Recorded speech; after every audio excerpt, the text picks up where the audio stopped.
নমস্কার। 2022-এ যে recruitment process সেখানে কিন্তু 9,533 জন ইনক্লুড হয়েছিল, অর্থাৎ প্যানেল হয়েছিল। তার মধ্যে 5% অ্যাডিশনাল প্যানেল ছিল।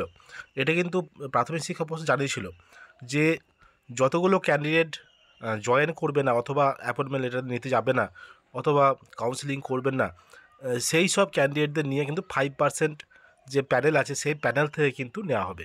তো যেটা দেখা যাচ্ছে যে পরিমাণে অ্যাবসেন্ট বা যে পরিমাণে কাউন্সেলিং করেননি, তো সেই হিসাবে দেখতে গেলে কিন্তু 5% যারা আছেন অ্যাডিশনাল প্যানেল তাদের কিন্তু সবার হয়ে যাওয়ার সম্ভাবনা কিন্তু বেশি। তো যেটা হলো যে থার্ড ফেজ কাউন্সেলিং, সেটা কিন্তু যেটা বোঝা যাচ্ছে যে এখন মনে হচ্ছে যেন করবে না। তো যেহেতু ভোটের দিন ঘোষণা হয়ে গেছে সেহেতু কাউন্সেলিং প্রক্রিয়াটা হয়তো করবে না, কিন্তু চলতি রিক্রুটমেন্ট প্রক্রিয়ায় কিন্তু কমিশন কিন্তু এটা করতে পারে, মান্যতা দিতে পারে অথবা বলতে পারে যে করতে পারে।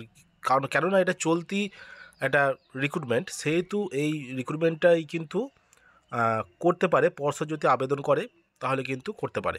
তো যদি না করে তাহলে কিন্তু আবার ভোটের পর কিন্তু থার্ড ফেজ কাউন্সিলিং এবং তারপরে আবার 5% অ্যাডিশনাল প্যানেল থেকে নিয়োগ।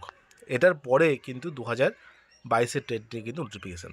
তো এটাই হলো বিষয় যে পর্ষদ যে কোনো বিষয় আমরা দেখে এসেছি যে দেরিতে করে। তো সুতরাং যেটাই মনে হচ্ছে যে 5% যে অ্যাডিশনাল প্যানেল সেই প্যানেলটায় নিয়োগ হবে, তারপরে কিন্তু নিয়োগ প্রক্রিয়া শেষ হবে।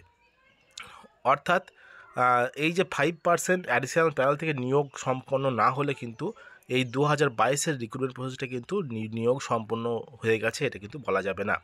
এখনও থার্ড ফেজ কাউন্সিলিং বাকি আছে, অর্থাৎ যারা এখনও কাউন্সিলিংয়ে এখনও ডাক পাননি তারা অবশ্যই পাবেন, তাদের চিন্তার কোনো কারণ নেই। সেই অ্যাডিশনাল যে থার্ড ফেজ কাউন্সিলিংয়ের পরে টোটালটা দেখবে যে নন জয়েনিং সিট কটা আছে, সেই সিটের এগেনস্টে কিন্তু ওই 5% অ্যাডিশনাল প্যানেল থেকে কিন্তু আবার কাউন্সিলিংয়ে ডাকা হবে।